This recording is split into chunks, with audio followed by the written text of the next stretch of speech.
또 하나님의 거룩한 장소에서 하나님의 성경이 전체를 구독해서 공간에 채울 수 있다는 의미에서 너무너무 기대가 되고, 우리가 하루를 지나면서 말씀을 구독하고 구독하는 과정에 이런 말씀이 있었구나, 이런 말씀이 있었구나, 이런 것들이 간간씩 이렇게 스캔되는 순간순간이 있을 거예요. 스캔이 될 때가 있어요.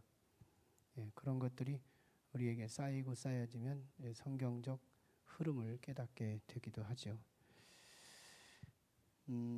그리고 말씀을 붙들고 간절히 기도하시고 믿음으로 직장에 가시고, 즉 순종함으로 직장에 가시라. 그러니까 참 교회 생활이 직장 생활과 연결되어야 한다고 할 적에 직장에서 교회 생활을 하라는 말이 아니에요. 정말 믿음으로, 예를 들어서 우리 직장이 사장이 있다면 이 사장이 예수님처럼 생각하고 교회에서 봉사하는 마음으로 정말 사장이 보든 안 보든 사장에게 이익을 남겨주는 이런 마음으로 직장에 가서 일하는 거죠. 그게 순종하는 겁니다. 그렇죠? 직장에 가서 교회 생활을 하는 게 아니고 직장에 가서 사장의 입장에서 사장을 더하게 해주는 거, 이게 진정한 그리스도인의 성실성이고 진정한 신앙이고 또 순종인 것이죠. 좀 이렇게 일원화된 신앙으로, 그 믿음으로 가서 하나님 보는 앞에서 그 일을 성실히 해내는 거. 그렇게 삼박자가 하루에 매일같이 순환되신다면 두 가지가 일어날걸요. 하나는 그 경건이 나에게 정착될 수 있다는 거, 내 몸 안에 정착이 될 수 있어요. 그 다음에 그 경건에 따른 하나님의 약속이 언제 쾅 할지 몰라요.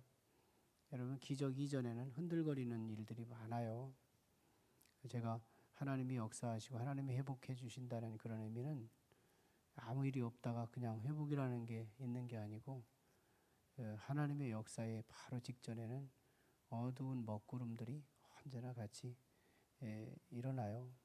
그때 끝까지 그래도 믿음으로 그 어둠을 맞이할 수 있느냐, 믿음으로 그 어려움을 이겨낼 수 있느냐, 이 부분을 하나님은 저울질 하시고 또 시험하시고, 그래서 그 과정에서 끝내 믿음으로 극복하는 모습을 보시면 뭐 지금 하고 있는 그게 아니래도 하나님은 더 위대한 일로 인도하실 수 있는 섭리가 있게 될 것을 믿는 겁니다. 그리고 사실로 이루어질 거고요.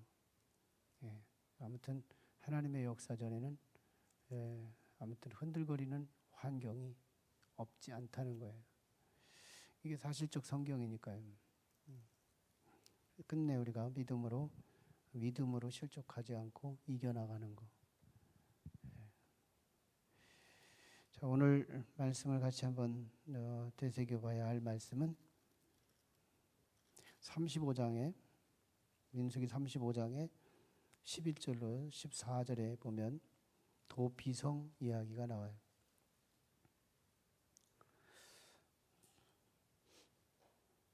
이스라엘 땅의 도피성은 전체적으로 6 도피성이 있어요. 48성읍 가운데 전체 6 도피성을 두는데요. 도피성이라는 자체가 어려움을 당한 사람이 피할 곳, 도피한다 그러죠. 도피한다.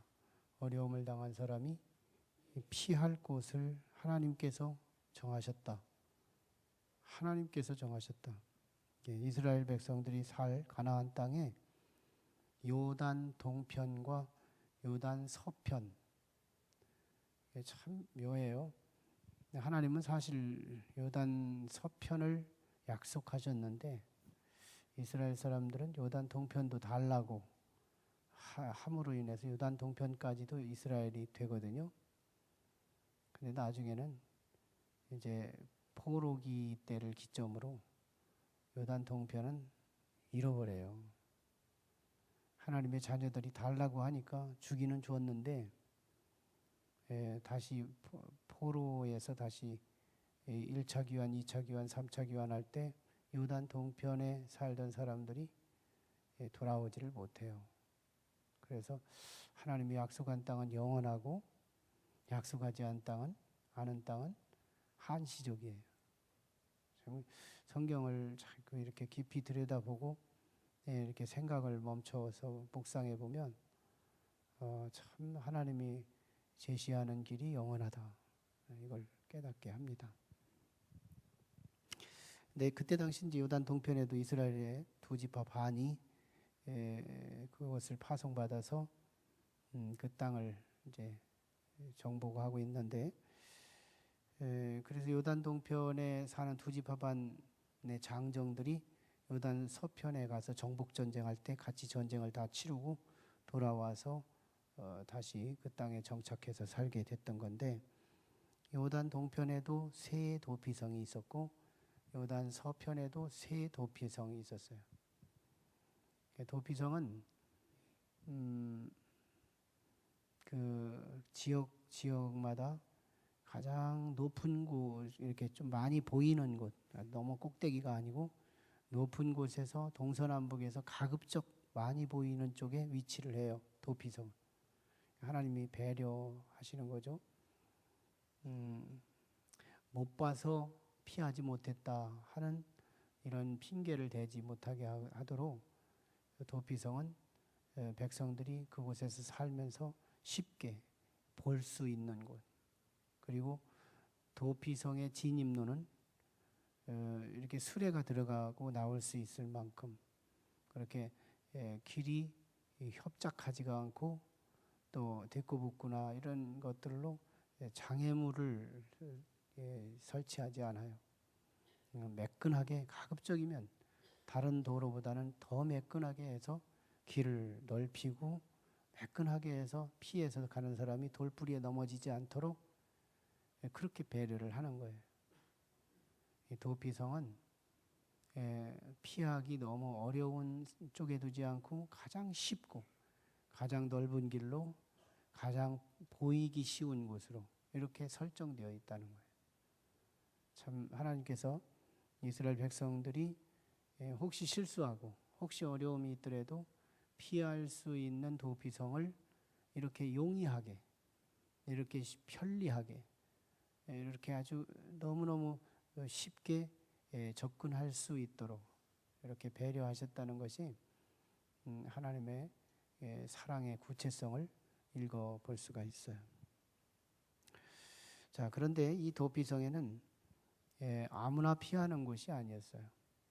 최소한에 어떤 사람은 피할 수 없느냐면 피했다가도 나중에 발각되면 역시 심판을 받아야 될 건데, 고의로 살인죄의 전제에서 이제 말씀하는 거죠.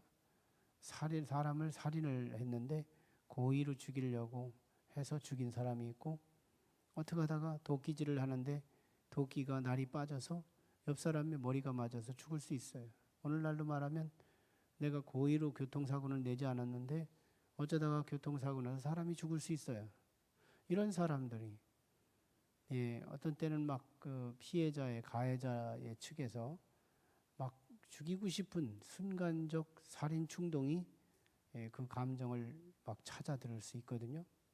그때 그 사람들의 그 보복을 피하기 위해서 도피성 제도를 이렇게 마련해 놓는 건데, 고의적으로 교통사고 내는 사람도 있죠. 고의적으로 사람을 칼로 죽이는 사람, 도끼 만행 사건 같이 막 이렇게 고의적으로 집안 막 6식구를 다 죽이는 사람, 이런 사람들은 도피성에 들어오지 못하도록 설치되어 있어요. 만약에 들어왔다 하더라도 발각되면 더 심판이 커져요. 그래서 그런 사람은 들어올 수 없고, 혹시 부지 중에 내가 계획하지 않은 중에 돌발적으로 우발적으로 일어난 이런 사고에 의해서 사람이 죽었을 때 그 가족들이 그렇다 하더라도 네가 아니었으면 우리 가족은 살았을 텐데 너 때문에 죽었다, 이런 피해 의식을 가지고 그를 죽이고 싶은 일시적 충동을 피하게 하기 위해서 이 도피성 제도를 허락하게 됩니다.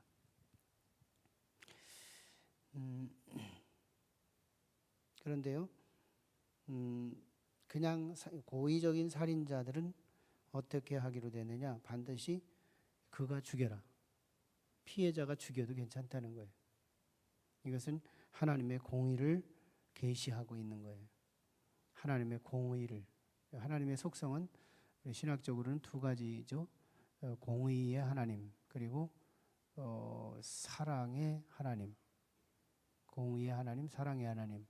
같은 분이세요. 같은 하나님 안에 두 가지 속성이 있다. 이것은 오늘 우리에게도 같아요. 우리도 막 한없이 용납이 되고 한없이 밑으로 내려갈 만한 사랑과 자비가 있죠. 근데 우리도 한없이 막 죽이고 싶고 미워하고 싶고 이런 막 그런 공의감이 있죠. 똑같은데요. 사람은 똑같은데 두 가지가 나와요. 어떤 때는 섞여 있고. 우리가 두 가지 갖고 있잖아요. 두 가지 속성으로 나는 존재하고 두 가지가 섞여서 대략적으로 살고 한 가지가 선명해서 분노를 일으키고 또 한 가지가 선명해서 사랑과 자비를 표현하는 그런 삶을 살게 되죠. 하나님도 그러시다는 거예요. 하나님은 사랑의 하나님이세요. 하나님은 공의의 하나님이세요. 그래서 하나님의 공의는 도피성 제도에서는 고의로 죽인 자는 가족이 쳐서 죽여도 된다. 하나님이 승인한 거예요. 하나님의 공의를 계시하시면서 이스라엘 민족 원시 시대 이 시대에 계시를 한 거예요. 그리고 하나님의 자비는 도피성에 피할 수 있도록 부지 중에 지은 죄인들을 피할 수 있도록 하나님이 허락해 주셨다는 거예요. 그리고 대제사장이 죽으면 도피성에서 나올 수 있는 법적 권한을 얻어요. 대제사장이 죽으면. 도피성에 대제사장이 죽기 전까지는 도피성에 피해서 있기만 하면 돼요. 그런데 대제사장이 죽으면 자기 자유한 땅으로 어디로 가든지 법적인 보호자가 돼요. 참 굉장히 의미가 있어요. 우리가 이 땅에 살 때는 주 안에서 살아야 된다는 게 하나님의 보호의 도피성이에요. 주 안에서 살라. 구약에는 한 번 나오고요. 신약에는 48번이 나와요. 주 안에서. 이 주 안에서라는 이 수식어가 이 카테고리죠. 이게 도피성이에요. 주 안에서. 신약에는 주 안에서가 굉장히 많이 나와요. 주 안에서 기뻐하라. 아무거나 기뻐하지 말래요. 주 밖에는 죄 지으면서도 기뻐하잖아요. 막 여러 가지 도적질하는 사람은 도벽 있는 사람은 도적질이 기쁘대요. 또 뭐 하는 사람은 그게 기쁘대요. 그러니까 주 밖에서 기뻐할 것들이 많잖아요. 막 다른 어떤 거 세상이 좋아하는 어떤 거 막 주 밖에서 막 기쁠 일이 있잖아요. 나를 기쁘게 하는 거. 그런 것이 주 밖에서 기뻐하는 것은 죄가 되는 거래요. 주 안에서 기뻐하라. 또 심지어는 참 어떤 뭐든지 주 안에서 용서하라. 또 주 안에서 순종하라. 주 안에서 사랑하라. 주 안에서 뭐 용납하라. 뭐 얼마든지 많이 있잖아요. 성경에. 그냥 혹시 뭐 인터넷 자료나 이런 걸로 찾아볼 수 있는 기구가 있으시면 저희 컴퓨터에는 다 이렇게 성서를 열람할 수 있는 시스템이 다 돼서 이렇게 한 가지 단어를 딱 치면 성경에 몇 개가 되어 있는지가 다 데이터를 찾아낼 수가 있어요. 그것을 보면 49개가 표시되어 주 안에서 막 뭐 아무튼 모든 그리스도인의 삶을 살아갈 수 있는 이 체크 요소들을 다 다뤄요. 그러고 보면 모든 실생활 다 주 안에 있어라 이거예요. 주 안에 있어라. 그게 도피성이에요. 우리는 주 안에서 있어지기를 원합니다. 그게 도피성인데요. 언제 대제사장이 죽으면 영원한 자유인이 되는 거예요. 그게 예수님이세요. 예수님이 돌아가심으로 우리가 천국에 들어가면 영원한 자유인이 될 수 있는 이 도표를 우리에게 말씀해 주고 있습니다. 자, 구약 시대에는 최소한의 이 도피성이 그 시대의 복음일 수밖에 없죠. 도피성이 그 시대는 복음일 수밖에 없어요. 얼마나 참 사람을 우연히 잘못해서 실수해서 죽였는데 이것으로 보복을 당하면 악순환되지 않겠어요? 보복을 당한 자의 또 자식이 또 그 부모의 보복을 할 것이고, 그래서 이스라엘은 아수라장이가 되고 말 거죠.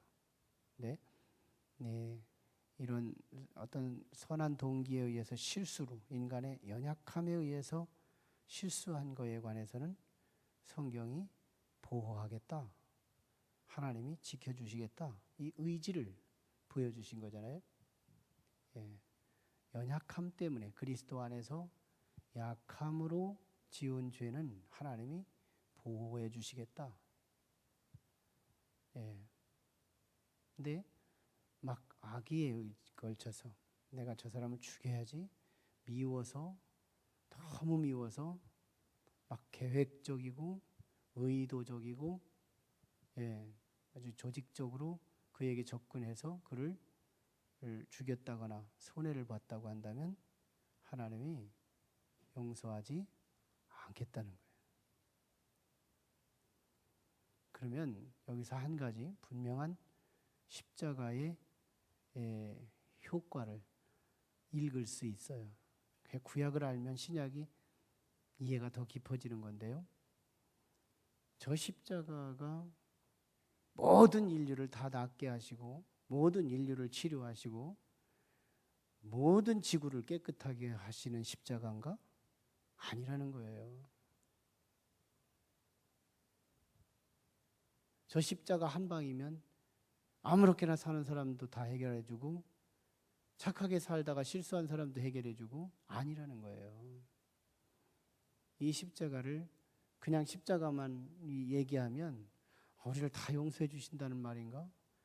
그렇다면 하나님의 사랑은 그럼직하네? 이러고 동의가 되면서 그저 구원파같이 내가 한번 구원받았다는 확신이 들면 그 다음부터는 사람을 막 쫓아다니며 죽여도 되고, 아무렇게나 폐륜적인 도덕 폐기론자 같은 삶을 살아도 저 십자가는 나를 능히 구원하고 남아, 이런 자기 마인드 컨트롤되는 그런 신앙으로 정착되기가 쉬워요. 아니거든요. 이 구약을 자세히 알면 십자가가 자세히 보인다. 저 십자가의 이펙트는, 효과는 정말 인간의 연약함 안에서, 주 안에서 연약함이 있잖아요. 내가 예수를 믿는데요, 내가 하나님의 자녀인데요, 이 감정 컨트롤이 안 되는 거예요. 이게 감정 컨트롤이. 그래서 막 화도 내고 분노도 하고, 그리스도 안에서 그럴 수 있단 말이에요. 이 의도적이고 계획적인 것이 아니라 그때마다 순간순간 약함이 발동하는 거예요. 그래서 또 저지르고 또 저지르는 거예요. 그런데 문제는 이 반복될 때마다, 약함이 근거가 돼서 반복될 때마다 이 죄를 저지르고 나면 내 가슴 속에 괴로움이 있느냐는 거예요.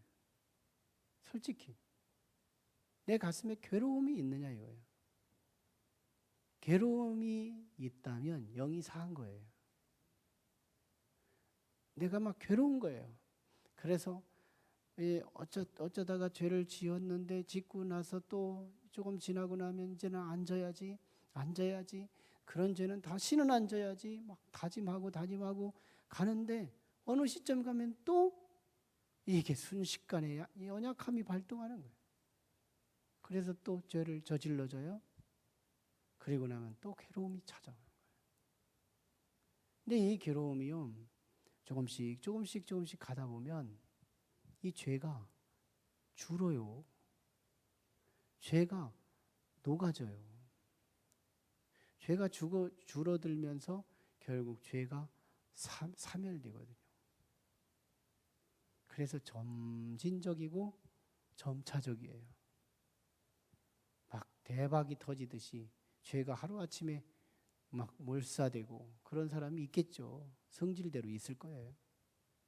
그런 사람을 포함해서 어느 한순간에 막 회심이 되고, 한번 회심하면 완전히 인생 속에서 막 사멸돼가는 그런 죄의 죽음 있죠. 근데 어떤 기질들은 쉽사리 안 없어져요. 10년, 20년, 30년, 40년을 가슴에 끌어안고 죄를 같이 품고 조금씩 사멸되다가 없어지는 거예요.